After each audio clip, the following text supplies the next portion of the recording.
Non è solo Venezia città a subire problemi di spopolamento. Nel 2020 il suo entroterra è calato di quasi 2000 abitanti, 1817. L'aggregato delle 4 municipalità di terraferma del comune di Venezia, Mestre, Marghera, Favaro e Chirignago Zelarino, è sceso dai quasi 182.000 abitanti del 2011 a poco più di 177.000.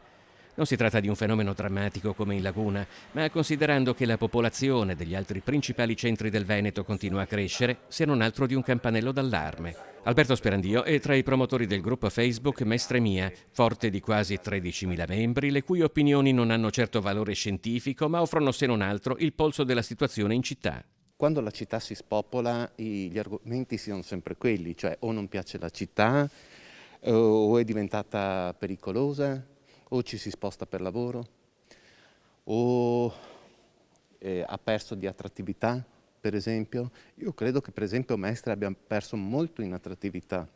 Secondo Sperandio, il calo di questi anni potrebbe far parte di un'oscillazione fisiologica indipendente dallo stato della città.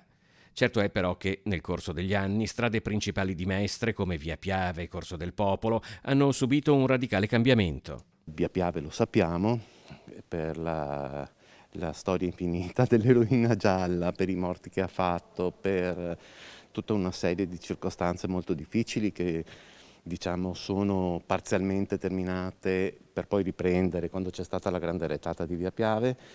E Corso del Popolo più o meno la stessa cosa e oggi paghiamo un po' le conseguenze un po' di tutti questi fattori messi assieme. Una persona che da Mestre decide di trasferirsi a Martellago, a Spinea oppure a Mogliano, che cosa sta cercando? Che cosa trova che qui non c'ha? Credo siano varie componenti. Le attività commerciali nella provincia di Venezia, nella città di Venezia, diciamo, pagano più oneri, per esempio.